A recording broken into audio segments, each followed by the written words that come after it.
In this video, I'm going to show you how to make your Pinterest account public.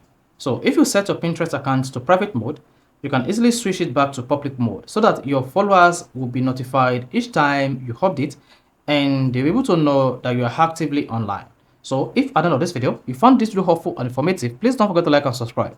So the first thing you want to do to make your Pinterest account public is click on the Pinterest application on your device like this. Then click on your profile icon at the bottom right.